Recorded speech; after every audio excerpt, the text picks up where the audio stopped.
Busquets. Daniel Busquets es profesor de SADE, del departamento, dímelo porque es muy largo, de innovación y tecnología. Es ingeniero de telecomunicaciones, PhD en Management Science, colabora con Harvard y sus intereses en estos momentos están centrados hoy en la de sistemas para dentro del ecosistema digital.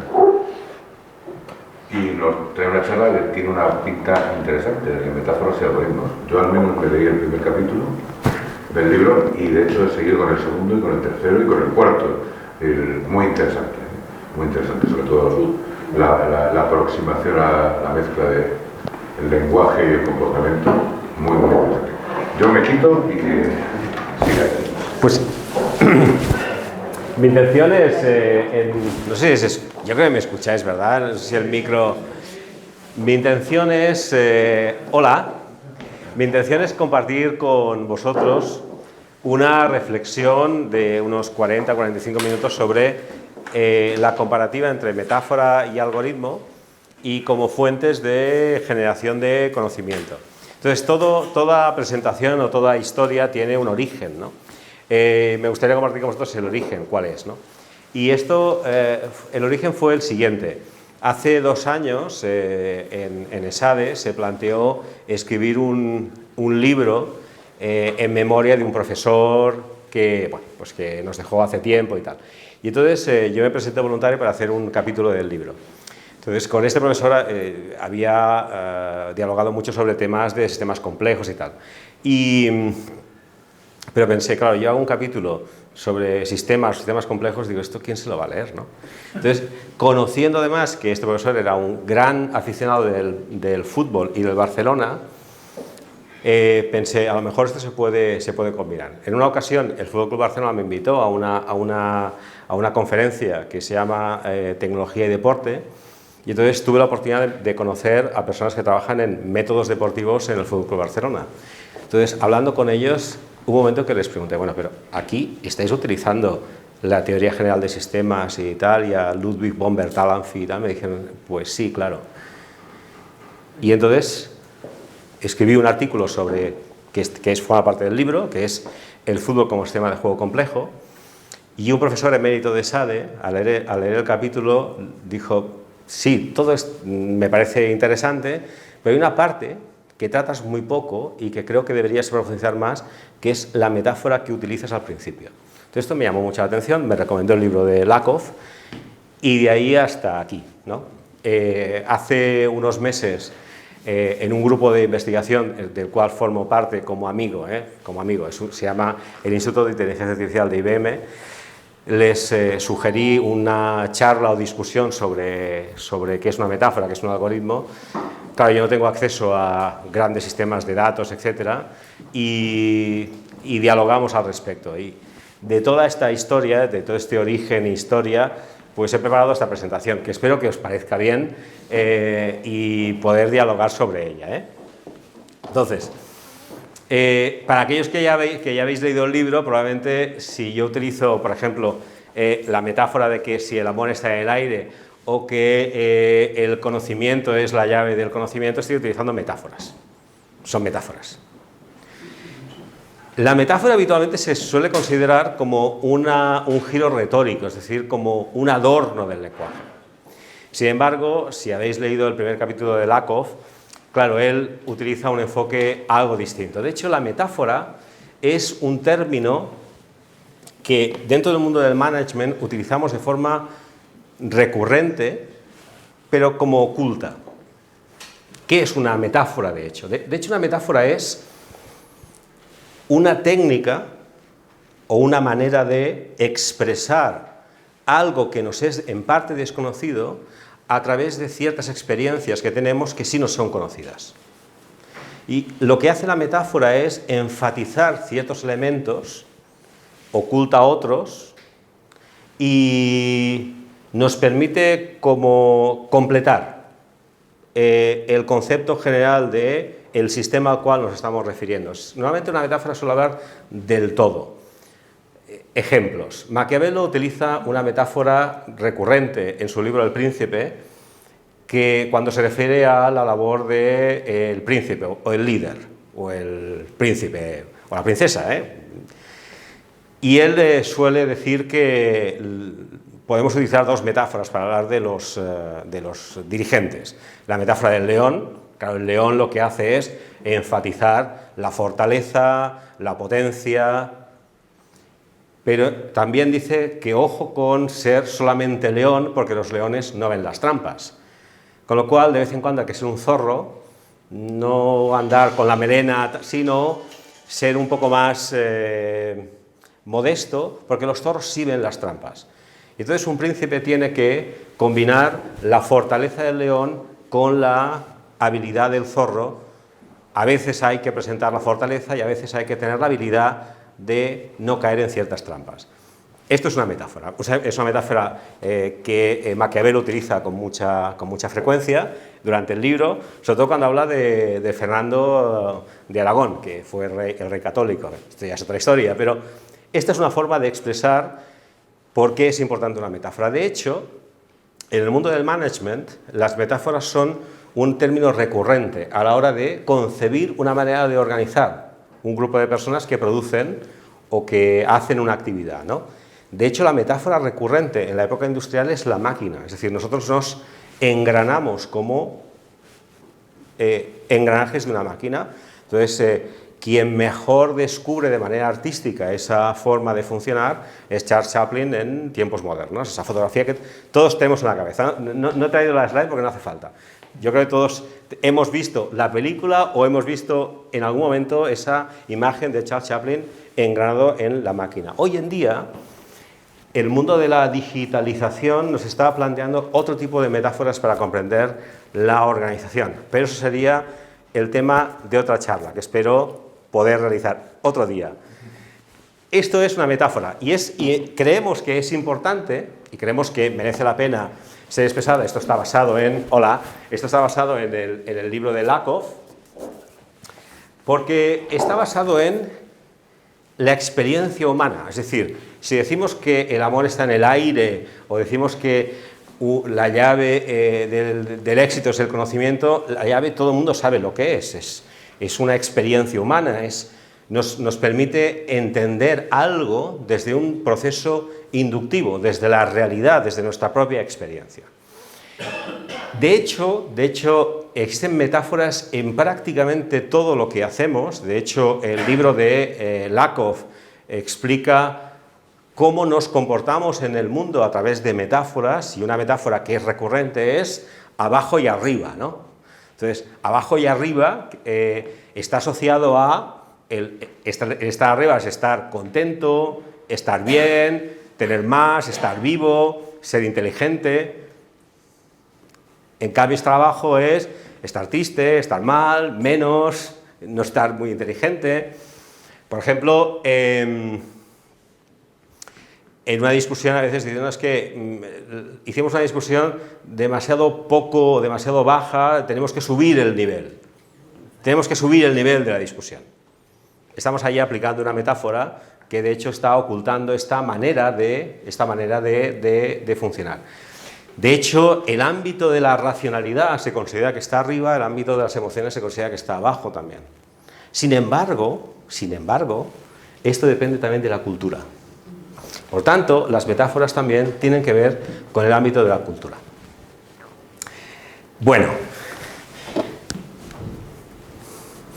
algo que he utilizado muchísimo tiempo en clase, después de explicaros esta historia de por qué me he empezado a interesar por el ámbito de las metáforas, es porque una de mis metáforas favoritas y algo que he utilizado muchísimo en el aula es el problema de Newton hace una temporada, cuando se planteó por qué la luna en el cielo, es decir, cuando los niños de 9 años, que es cuando se empiezan a interesar por la luna,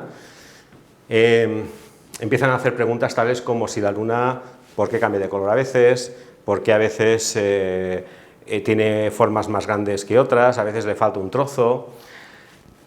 La pregunta más difícil que puede hacer un niño de 9 años es ¿por qué la luna no se cae y las manzanas sí? O sea, la pregunta es ¿por qué la luna no se cae? Entonces, esta pregunta, claro, la podemos responder, ¿no? Pero para un niño de 9 años, ¿cómo la contestamos? Esto es exactamente lo mismo que se planteó Isaac Newton en su momento. Se planteó, si las manzanas se caen y la luna no se cae, ¿cuál debe ser el problema, ¿no? De hecho,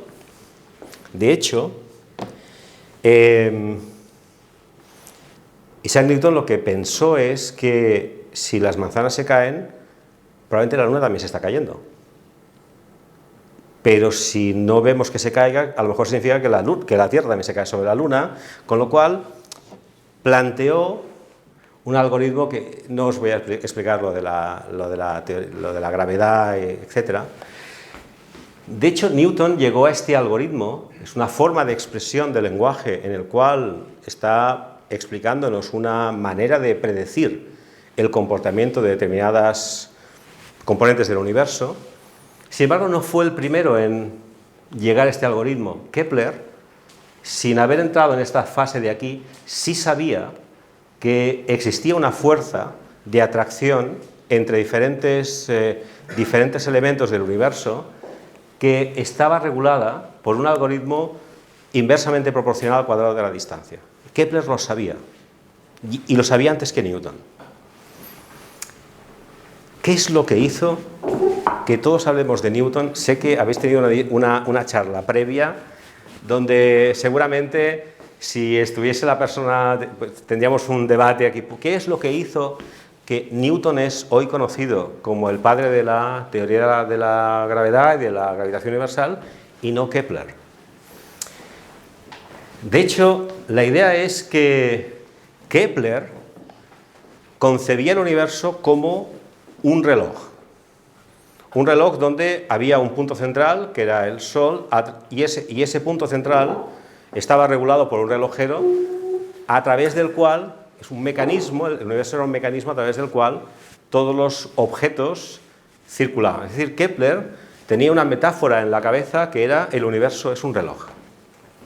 En cambio, Newton no tenía esa metáfora en la cabeza. Él lo que pensaba es que el universo se trataba más bien de una balanza, es decir, él pensaba que el universo estaba formado por un conjunto de cuerpos que se atraían entre ellos y que estaban en equilibrio. Y por tanto, el ejemplo específico de la Tierra y la Luna era un ejemplo particular de los equilibrios múltiples que se podían establecer en base al universo. Kepler era un hombre muy religioso y pensaba que Dios estaba en el centro del universo. Sin embargo, Newton tenía otra forma de fe y pensaba que Dios estaba distribuido. Los dos habían llegado al algoritmo más o menos idéntico y, sin embargo, la teoría correcta es la de Newton. La metáfora correcta es la que ha llevado a la teoría correcta. Lo cual me hace sugerir ya la primera pregunta: ¿cómo es posible que haya metáforas correctas y otras que sean incorrectas? No me hagáis que conteste esa pregunta, ¿eh? Me interesa mucho, me la planteé como paper. O sea, ¿cómo es posible que algo que procede de la imaginación y que tiene un componente retórico pueda llevarnos al hecho de pensar y hacer que una metáfora sea correcta y otra sea incorrecta, cuando el algoritmo es el mismo? Pues hay una verdad. Ya, bueno, entonces mi objetivo hasta ahora era haceros ver lo que yo he aprendido respecto al mundo de las metáforas y el llegar a sorprenderme del hecho de que la metáfora adecuada puede tener un impacto muy diferente que la metáfora no adecuada en un entorno determinado.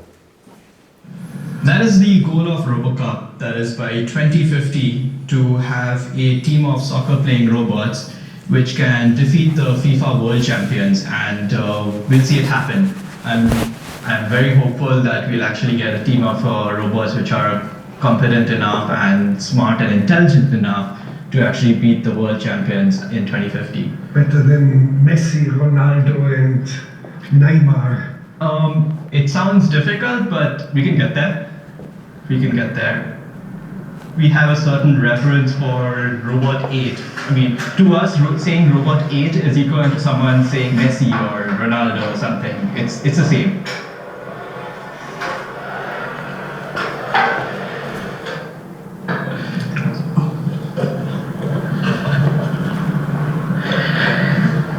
is Robot 8. It's very identifiable because its pattern includes 4 green dots on top, and it's one of our favorites actually. Beautiful. Do you love it? Yes, we do. We do love Robot 8. He puesto este vídeo porque tiene que ver con el mundo del fútbol. Ahora os voy a hablar, de hecho yo venía a hablaros de fútbol hoy. De hecho, seguramente habéis visto algo en el vídeo que explica una manera de funcionar, un grupo de robots que se conectan entre ellos y que juegan al fútbol. Luego hay un investigador que dice que quiere mucho al robot número 8, o sea, que está como enamorado del robot número 8. Esto es otro tema del cual no me toca hoy hablar de esto, ¿no? Pero, bueno. El mundo del fútbol tiene, por ejemplo, cuestiones como que existe una inversión de tecnología para analizar patrones de juego que para mí ha sido una sorpresa descubrir la cantidad de dinero que se invierte en intentar entender cómo funciona el juego, un juego, es solamente un juego, el fútbol, pero hay cantidad de dinero invertido. Un ejemplo es una tecnología que se llama Media Coach, que lo que intenta es establecer patrones de juego, establecer estándares, establecer formas repetibles en las cuales definir cómo un equipo puede jugar. Una de las funciones de Media Coach es la de poner cámaras en los estadios de fútbol y retransmitir sin necesidad de que haya una persona que lo haga. Este tipo de técnicas de hacer retransmisiones deportivas sin personas que vayan detrás de la cámara es mucho más eficiente en el ámbito del béisbol o del básquetbol, del balonmano o del baloncesto, que no del fútbol. Pero, digamos, esta funcionalidad es existente. Sin embargo, este algoritmo tan sofisticado, este conjunto de algoritmos tan sofisticado, no acaba de explicar o no acaba de ser del todo predictivo. Y la pregunta, ¿por qué debe de ser esto? Entonces, primera consideración. He empezado explicando que es una metáfora, he seguido explicando una metáfora y un algoritmo que han cambiado la forma de entender el mundo entre Newton y Kepler. Y ahora os estoy poniendo otro ejemplo de un juego con un algoritmo que intenta describir o predecir. Entonces, la primera contribución de esta, aparte de la contribución descriptiva, es qué es lo que nos puede aportar un algoritmo como fuente de conocimiento. Y según diferentes autores, aquí tenéis las referencias, los algoritmos pueden aportarnos conocimiento en base a dos grandes ámbitos. Probablemente haya más, pero según la revisión de literatura, dos grandes ámbitos. Uno de ellos es el denominado ceteris paribus, es decir, ante un sistema con muchas variables podemos establecer una variable que sea independiente y ver cómo esa variable independiente puede afectar a una variable que sea dependiente, manteniendo el resto estable. Eso lo llamamos técnicas de ceteris paribus. También podemos utilizar técnicas de simulación con el mundo de los algoritmos. Con los algoritmos, los que denominamos algoritmos inteligentes, pueden intentar ayudarnos a entender mejor ciertos procesos. Existen, y probablemente alguno de vosotros está trabajando en ese tipo de ámbito, en la posibilidad de poder simular o poder entender mejor ciertos procesos que tienen que ver con el cerebro. Por ejemplo, nos pueden permitir generar niveles de abstracción si trabajamos con redes neuronales. Incluso algún investigador lo que está haciendo es trabajar en simulaciones simulaciones de la neuroplasticidad, de la memoria, incluso de la capacidad del habla. Se están haciendo pruebas en ese sentido o simulaciones en ese sentido, y otro tipo de terrenos un poco más complejos como el orden y el desorden. Eso es lo que nos aportan los algoritmos. Pero el fútbol, claro, si lo tuviéramos que describir, ¿cómo lo describiríamos? ¿Cómo describiríamos el juego? Yo a veces lo digamos, volviendo de la metáfora, como necesitas el tipo de habilidades que tenían los cazadores de adrenalina que estaban corriendo detrás de la presa, que estaban sincronizados como en manada, a ver si conseguíamos matar a la prisa. Esta es una aportación muy interesante. De hecho, yo no sé si os gusta el fútbol, yo os tengo que decir que he escrito últimamente sobre fútbol y os tengo que decir que se me olvida ver los partidos de vez en cuando. Pero incluso con la gente con la que estoy trabajando, escribiendo cosas sobre fútbol, me lo toleran. Entonces, digamos que de forma muy simple existen dos maneras de jugar al fútbol. La manera tradicional es la pelota quema, los defensas tiran la pelota lo más fuera posible porque quema, entonces enviamos al delantero, el delantero hace todo lo posible para engañar al defensa.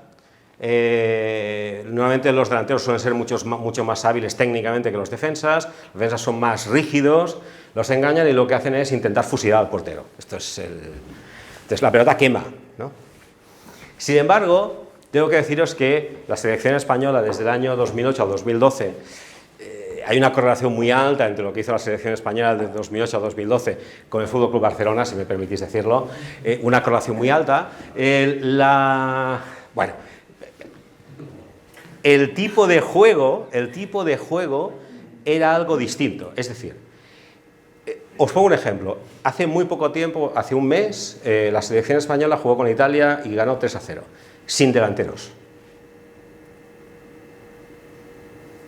Entonces, ¿qué ocurre cuando un equipo de fútbol juega sin delanteros? Bueno, lo que ocurre es que, según nuestra primera aproximación conceptual, la selección española juega primero manejando el terreno de juego. El terreno de juego es y está definido, hay unas reglas muy definidas. La regla que menos se comprende es el fuera de juego. Entonces, el fuera de juego básicamente para lo que sirve es, en nuestro terreno de juego, es para estrechar o alargar el campo. Entonces, la defensa, nuestros defensores, lo que pueden hacer es que el terreno de juego que está definido lo pueden estrechar o alargar. Por tanto, ya el terreno de juego lo definen de una manera distinta. Y en segundo lugar, lo que hacen es, puesto que los equipos que juegan a tirar el balón al delantero estrella y a ver si mete gol, o sea, todo el mundo jugando para el robot número 8, todo el mundo jugando para Ronaldo, todo el mundo jugando para no sé quién, para Messi. Hay otras maneras de jugar, se puede jugar sin delanteros. ¿Cómo? Pues estableciendo espacios definidos según, no comparten conmigo cómo los definen, pero donde lo que se hace es que cada ámbito del terreno de juego definido tiene un líder que es el que marca el ritmo de juego, marca cuál es el problema a resolver y los demás han de hacer lo que este líder en esa zona del terreno de juego indica que hay de hacer. Fijaos lo que ocurre cuando esto ocurre. Si se juega sin delanteros, el equipo contrario se encuentra con 3 o 4 defensas que no saben qué hacer, no saben a quién defender, a quién marcar. Con lo cual, lo primero que hacemos es 4 jugadores del otro equipo los eliminamos. Segundo, el espacio de juego lo manejamos como nosotros queremos y luego establecemos áreas estratégicas de resolución de problemas que solo nosotros sabemos cuáles son, estableciendo liderazgos distribuidos en cada una de las zonas del terreno de juego para resolver problemas. Esto se asemeja mucho más a la metáfora del jazz, es decir, la selección española tal y como juega es en función de un grupo de jazz que se va distribuyendo en función de las necesidades de cada uno de los ámbitos del juego. Es un juego estéticamente mucho más bonito, es mucho más visual, mucho más bonito. Y yo podría deciros que la metáfora que utilizan en la selección española es el jazz. También podría deciros que lo que se busca son sobre todo gente que hagan de conector de sistemas, es decir, personas con una especialidad, pero que tienen visión completa del juego. A veces se dice que son centrocampistas, básicamente son personas que lo que hacen es establecer conexiones, y conexiones imprevisibles la mayor parte de las veces, están inventándose continuamente el juego. Esto no es algo que el jugador invente, sino que esto es una cosa totalmente definida y predeterminada, es decir, se pide que se juegue así. Así que puedo deciros que el jazz es la metáfora que utiliza la selección española frente a la metáfora del experto en inteligencia artificial de Carnegie Mellon, que dice que ha programado los robots para que todos jueguen para el 8. Pero la metáfora profunda que hay detrás de esta forma de jugar está mucho más cerca de lo que tú decías. El origen de cualquier juego es la caza y el primo hermano de la caza es la guerra. De hecho, si escucháis una retransmisión deportiva, lo que se dice es que no hay contrario, sino el enemigo se ataca, se defiende, se roba el balón, se fusila al portero. Este es un término bélico. De hecho, cada vez que uno escucha un partido de fútbol, yo creo que el último partido de fútbol que he visto en vivo fue en el Bernabéu. Y lo que me sorprendió es que nadie estaba explicándome el partido. Os puede parecer una tontería, pero nadie me está explicando, me lo tengo que explicar yo mismo, ¿no? De hecho, fijaos que el terreno, tal y como juegan los equipos de fútbol, es que se dice, hay que abrir el terreno de juego por las bandas. Básicamente es del castillo a defender, a lo que hizo Napoleón, que es infantería, la caballería rodeando y la artillería. O sea, la metáfora es la guerra. Sin embargo, la selección española, el Fútbol Barcelona también, tienen prohibido esa terminología y de lo que hablan es de el oponente. De hecho, de hablar de enemigo a oponente hay una diferencia extraordinariamente importante. A los enemigos siempre se les deshumaniza. Fijaos que los enemigos nunca son humanos, siempre se les pone un término que se les deshumaniza. Y claro, si tú vas a combatir con alguien que no es humano, vas con una idea de que puedes con eso y a lo mejor te ganan. Es decir, es darles ventaja. Por tanto, el hecho de pensar en oponentes es respetar mucho al contrario y tener una posición de igualdad con el contrario e intentar ganar. Segundo lugar, no se roba el balón, sino que o se juega con el balón o se recupera el balón. Se chuta, pero no se dispara, se crea, pero no se roba ni se destruye. Nos divertimos jugando, aprendemos, siempre hay equivocaciones, pero aprendemos de ellas. Es decir, no es lo mismo, la metáfora es el aprendizaje versus la guerra.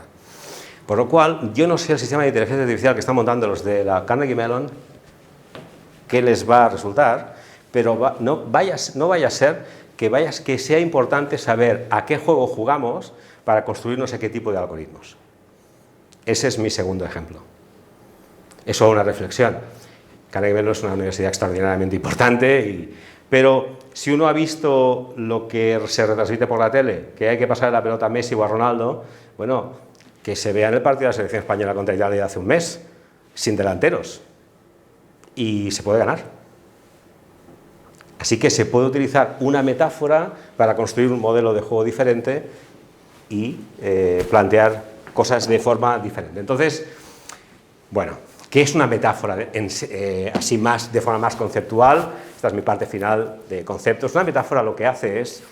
esto es un concepto que viene de un libro extraordinario que se llama El acto de crear, de Koestler, es del 64. Es un concepto que se llama disociación. La disociación, según Koestler, es la capacidad humana de mezclar, de hacer intersecciones entre ámbitos de conocimiento que son diferentes. Por ejemplo, en el caso de Newton y Kepler, el estudio del firmamento, el estudio del sistema solar, los objetos como los relojes o las balanzas, pero luego la creencia de dónde está Dios. Entonces, en función de dónde hacemos la intersección, podemos encontrar puntos en los cuales puede haber tres fenómenos. Descubrir cuestiones relativas a la ciencia, puede haber efectos artísticos y estéticos, es decir, algo espiritual, e incluso puede haber humor. El humor está basado en la metáfora. Por ejemplo, si yo digo, vamos a suponer hace 30 años en en lo que se denominó la Unión Soviética, ¿no? Ahí le pregunta a otro camarada, ¿qué es el capitalismo? El capitalismo es la explotación del hombre por el hombre, y el socialismo es exactamente lo contrario. Gracias por la risa. Es una broma, es un chiste.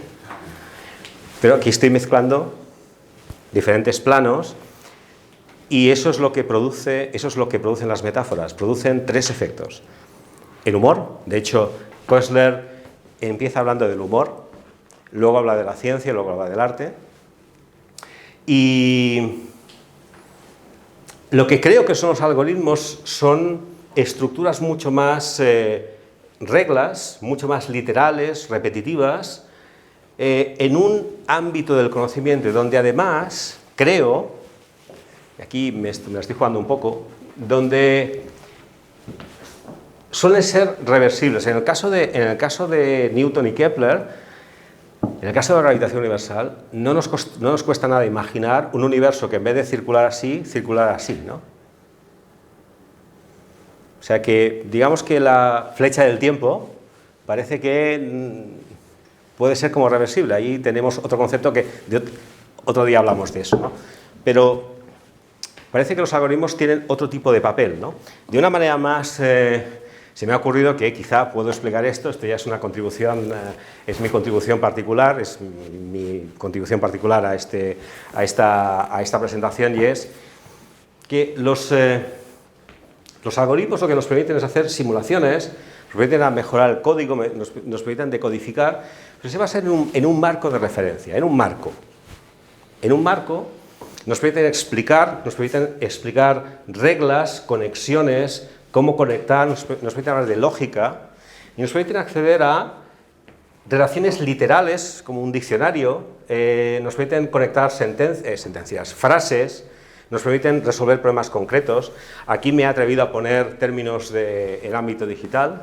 Sin embargo, las metáforas nos permiten interconectar ámbitos de conocimiento que son diferentes, descubrir conexiones que están ocultas y que nos llevan hacia el humor, el arte o el descubrimiento del ámbito científico, lo cual a mí me llama poderosamente porque el arte no está equivocado, ¿no? O un chiste os podéis reír o no, pero en ciencia, que una metáfora sea la que haya hecho que Newton sea recordado como quien es frente a otros, es muy sorprendente.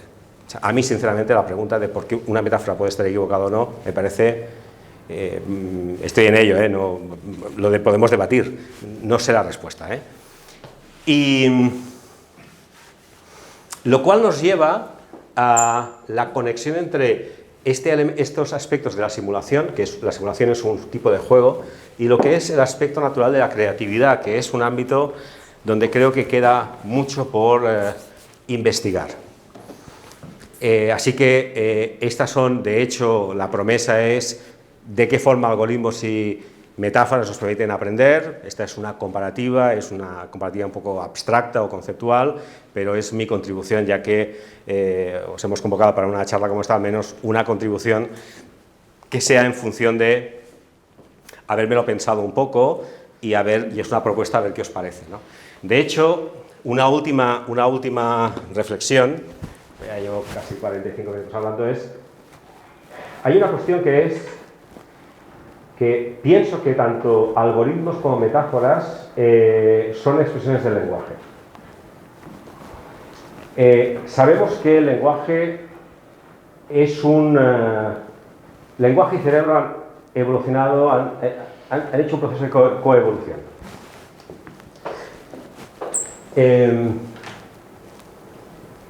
Que las metáforas tienen componentes simbólicos, están basados en experiencias, o sea, por tanto hay un elemento de inferencia, hay un elemento de inducción, quizá hay un elemento de probabilidad incluso, podríamos decir, que es algo distinto a ciertos conceptos del diseño artificial, que es más de deductivo, más de arriba abajo, ¿no? Cuando hablamos de algoritmos que aprenden y hablamos de algoritmos inductivos, me llama poderosamente la atención porque eso es lo que los une con el concepto de metáfora, es decir, ambos son procesos inductivos. Pero la pregunta es si un algoritmo que aprende es una metáfora y si es una metáfora, ¿de qué es metáfora? ¿A qué tipo de planos de conocimiento estamos conectando, ¿no? La cuarta cuestión es, ya creo que es la tercera vez que lo digo porque me tiene muy intrigado, es ¿qué significa que una metáfora esté equivocada? ¿Qué significa eso? Significa que en función de los dominios del conocimiento, ¿de qué conexiones hacemos? Y la última pregunta es, puesto que los algoritmos actuales aprenden y tienen esos componentes inductivos, ¿cómo están relacionados con las metáforas y cómo están relacionados con la evolución?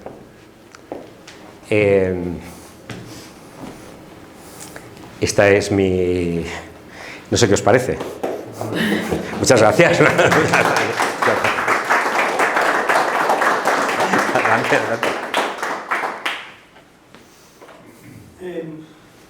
¿No hay una diferencia sustancial entre los algoritmos y las metáforas en que los algoritmos tienen que poderse poner en lenguaje matemático o lógico matemático y las metáforas utilizan lenguaje natural?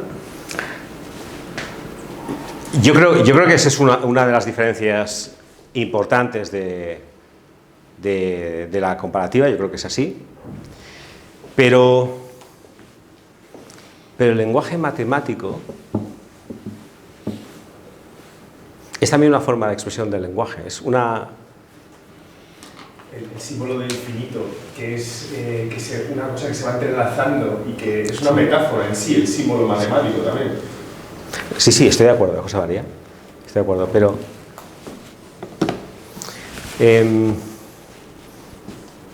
¿qué significa el lenguaje matemático versus un lenguaje natural? Lógico matemático. Hablo de la lógica. Si es lógico, de la lógica formal de primer orden. Está fuera del tiempo. Que es con lo que se hacen los algoritmos en los ordenadores. Está fuera del tiempo. Entonces está fuera del tiempo, no hay tiempo, no evoluciona. Y el lenguaje está en el tiempo. Hay una diferencia ahí. Sí. Pero eso nos lleva a temas del debate de los universales, ¿no? De dónde están los universales, dónde está la lógica, dónde está otro tipo de... Lo digo porque eso marca los límites de lo que puede hacer un computador. Sí, pero... Sí. O sea, un computador puede hacer metáforas si usa solo lógica de predicados de primer orden. Algoritmos construidos sobre esa lógica de predicados. La pregunta es sobre si los... Entienden las metáforas. Watson entiende las metáforas. En el juego este que ganó... ¿De Jeopardy? Son metáforas. Tienes que interpretar metáforas. Tienes que hacer inducciones. Sí, un poquito. En ese sentido. ¿Entiende o hay un algoritmo? Hay un algoritmo... Sí, esos son algoritmos inductivos. Son algoritmos de Bayes. O sea, son algoritmos que lo que hacen es predecir el siguiente... Que ya tiene metido dentro del algoritmo la interpretación. Sí. Son deductivos. Y por tanto, no hay ninguna creación, no hay ninguna metáfora ahí. Simplemente hay que si se dice tal, eso significa cual, porque es una metáfora preinterpretada en el algoritmo. Sí, para mí un algoritmo es la sublimación de la metáfora. Es decir, la metáfora es algo que está basado en los hechos y las experiencias. Sí. Y uno lo pone encima de la mesa como si estuviera de alguna manera prediciendo lo que puede pasar utilizando un lenguaje normal. Y un algoritmo es la sublimación de la metáfora, puesto en lenguaje matemático con lo que va a suceder. Bueno, yo creo que hay una de las cuestiones es que quizá la metáfora, cuando se produce, o sea, cuando uno explica, por ejemplo, un chiste y no esperáis la resolución del chiste, es inesperado. Es como, no me atrevo a decir que es emergente, pero cuando uno ya tiene un proceso en el cual más o menos tiene suficientes datos como para saber qué tipo de inducciones se pueden ir prediciendo, puedes empezar a hacer deducción, ¿no? De hecho, si veis la estructura de Watson, tiene un módulo que pone síntesis, no análisis. Pone síntesis, o sea, lo que hace es sintetizar, es decir, plantear una probabilidad, entonces se la juega, la probabilidad que en función de una serie de redes suficientemente largas y con probabilidades previas y condicionales, etcétera, es capaz de predecir algo. Pero yo creo que es el ámbito del conocimiento. Por ejemplo, con Watson se puede hablar, por ejemplo, de... bueno, yo he hablado con Watson para abrir una cuenta bancaria, ¿no? Entonces, habla contigo y tal, ¿no? No estoy seguro si puedo entender un chiste, no lo sé, ¿eh? ¿Sí? El humor, pues yo no creo que ese bicho tenga humor, ¿no? O sea, si no se ríe, no sé, eso es humano, es intrínsecamente humano, ¿no? Claro, fijaos que el humor va asociado a un tipo de emoción, la ciencia va asociada a otro tipo de emoción y el arte va asociado a otro tipo de emoción. O sea, por tanto, eso también nos conecta con ciertas cuestiones de tipo emocional que puede ser causa o efecto o bien conexiones complejas. Pero yo creo que se puede hacer, simplemente, o sea, como nosotros es un chote de endorfinas que te hace que te rías, sientes en un estado de catarsis y tal, pues se le puede poner ahí más vatios al bicho cuando hay algo que hace risa y que se sobrecaliente. Pero es una simulación. O sea, yo lo que digo es, la metáfora conecta con una inteligencia sentiente, que tiene sentimientos. Y la inteligencia algorítmica es seguir unos pasos muy rápido. Entonces, si tú has codificado en la base de datos que cuando dices no por mucho madrugar, amanece más temprano, significa no sé qué, pues entonces el bicho va, coge y dice esto significa no sé qué. Pero está precodificado, es un paso prehecho, está metido en unas reglas lógicas de predicado de primer orden. Entonces no hay ninguna emoción ahí. Entonces, como no hay ninguna emoción, no puede crear una nueva metáfora. Porque las metáforas encuentras conexiones inesperadas, ¿no? Sí, sí. Pero luego tienen un componente emocional. Entonces, el algoritmo es computable y la metáfora no es computable. Esto sería una aportación mía a tu proyecto. Pero como propuesta. El BIP, no sé si es así. No, pero... sí. El BIP se autoprograma, entonces es un poco libre albedrío también, si queremos. O sea, bueno, se autoprograma con unas reglas.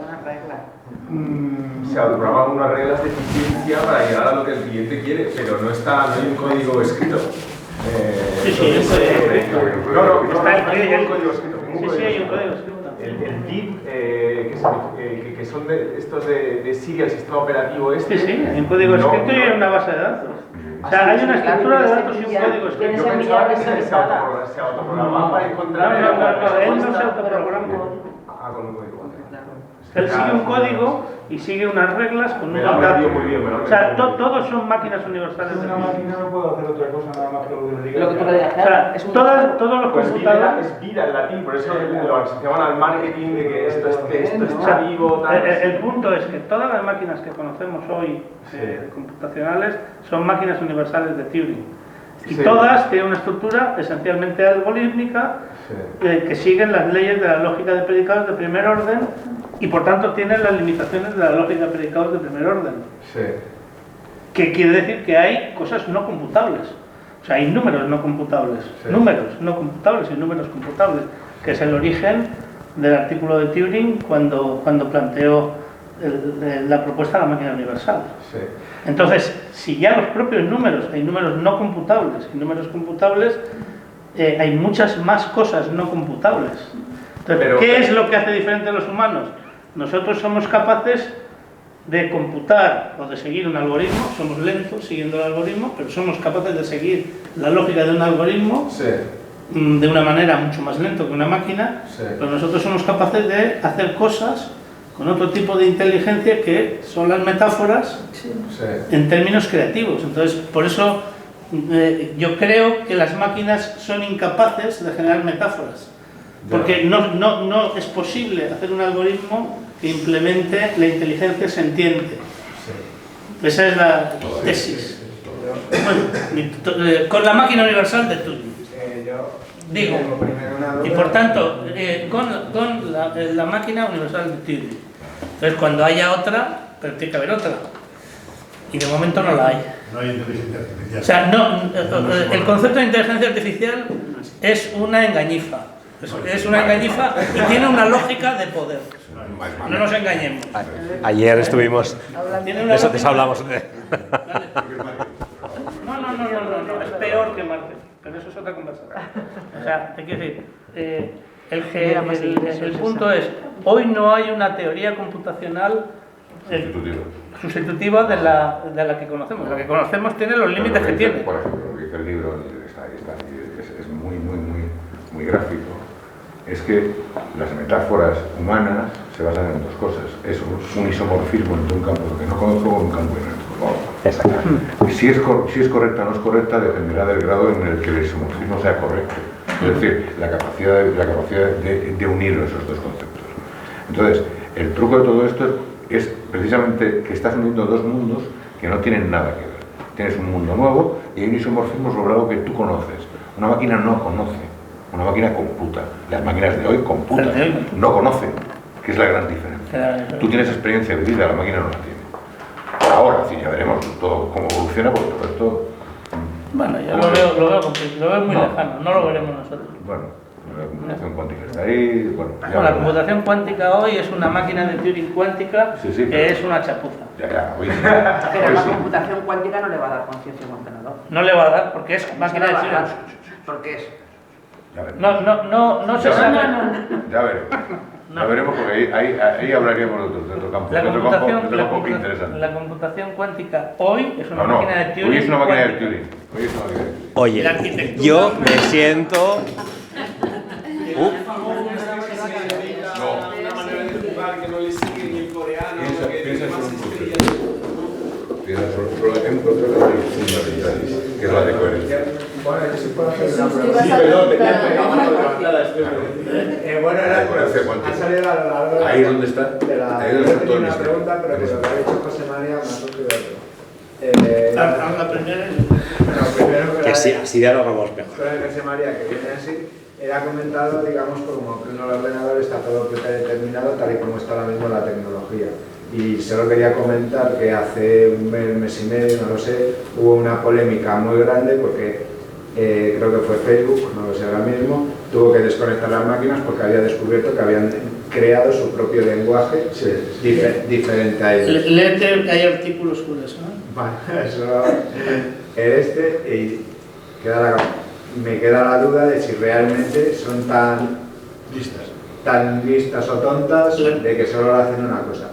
Y el otro punto que no entiendo es, yo entiendo el algoritmo normal, o sea, 1 más 1 son 2. Cuando hablas de tema del primer algoritmo que has puesto, el de la gravedad, para mí eso es matemática pura y no entiendo en qué le puedo aceptar una metáfora y no llegar a la conclusión correcta. Entiendo que en inteligencia artificial, para mí, sí que llega un punto que en inteligencia artificial, que si quiere llegar al algoritmo, siempre va a tener que haber un punto aleatorio, dependiendo de la forma en que lo mires, pero no llego a entender cómo una función tan básica como la de la gravedad depende de si se mide una cosa de una manera o de otra.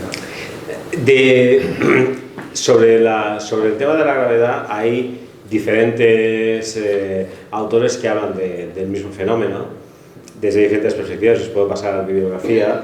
Quizá el que más me gusta se llama Bukensky, que tiene un libro que se llama Imaginación y Conocimiento. Entonces su tesis es que todo aquello que hacemos los seres humanos para avanzar procede de la imaginación. Entonces los algoritmos vienen de la imaginación, las metáforas vienen de la imaginación y esa fórmula viene de la imaginación. Lo que es sorprendente es que la misma fórmula en un contexto o en otro es capaz de explicar un todo y en otro contexto no lo es.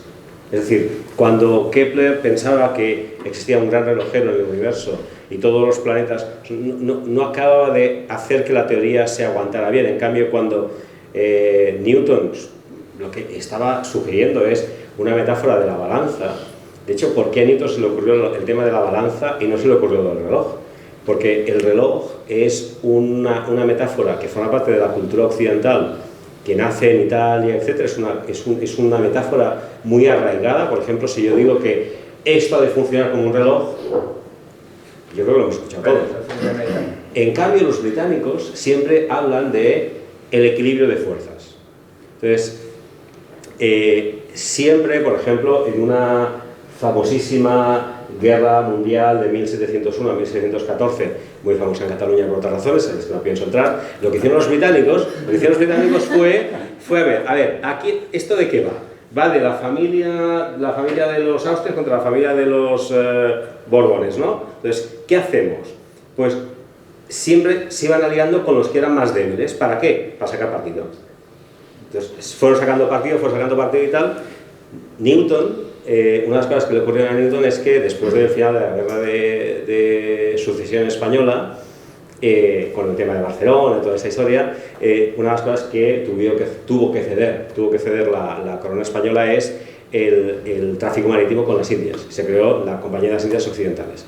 Y entonces, como no había pasta, estaban arruinados todos, ¿y cómo financiamos esto? Porque vamos a poder durar, ¿cómo lo financiamos? Entonces a Newton se le ocurrió una idea que era lo de las stock options. Y las stock options de la compañía fueron así. Newton se arruinó y dijo, puedo explicar el universo, pero no puedo explicar la estupidez humana. Así que era listo, que se la pegó con el temita de las stock options.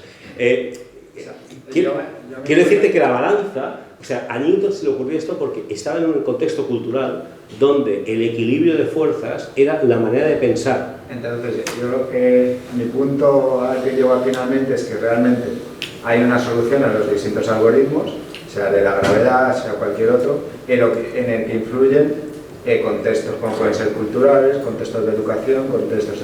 O sea, no entiendo, bueno, sí. Yo no he entendido bien... Pero lo extraño es que el algoritmo fuera igual. Es que el algoritmo, la solución correcta... Kepler llega a las leyes de Kepler a las áreas válidas del tiempo. Este norteamericano que está inventando un sistema de inteligencia artificial para jugar a fútbol, sin entender el contexto, es posible que llegue a un sistema de inteligencia artificial muy curioso y muy interesante. Ese es el punto, pero es un punto que es casi especulativo, O sea, se aguanta con pinzas y... Un comentario. Faltaría. El algoritmo puede ser el mismo porque la matemática es un atributo de la realidad, no es toda la realidad. Este es el punto fundamental. Entonces tú puedes tener 2, 3, 4 metáforas de la realidad con la misma matemática.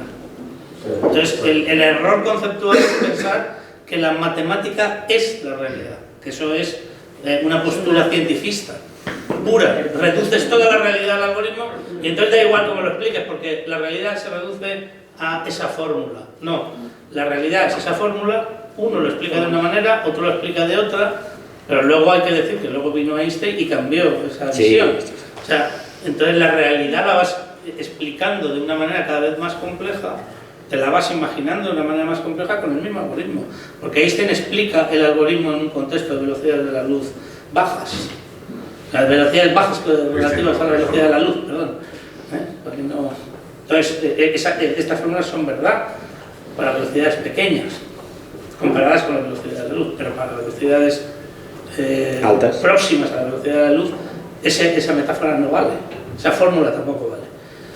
Entonces, la fórmula es un atributo de la realidad. Tú puedes llegar a la fórmula con 2, 3, 4 explicaciones. Entonces tú puedes explicar la realidad de distintas maneras. Y el debate científico está en los dos lados. Está en la fórmula y su validación, y está en el concepto, porque el concepto es lo que te abre nuevas posibilidades de explicación. Creo yo, Sí, sí. Pero bueno. Y esto es lo que me llama tanto la atención. Yo tengo una pregunta, comentario, que es sobre el papel de las metáforas en ciencia. Y, o sea, me gusta que eres muy optimista, ¿no? Porque lo presentas como una cosa muy buena.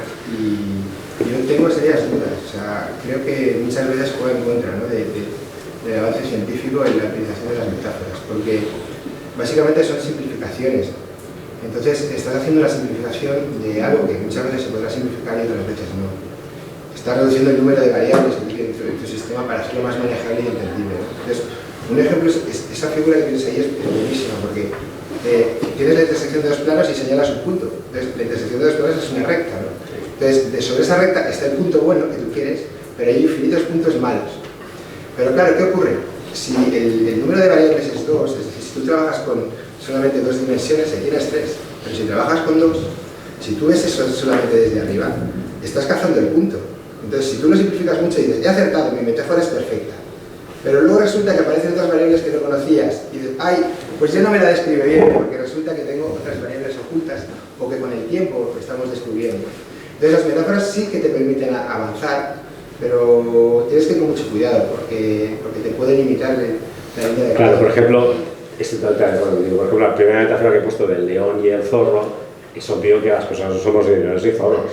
Lo que estamos haciendo es enfatizar o señalar un atributo sobre el resto, pero no somos ni leones ni zorros, somos seres humanos.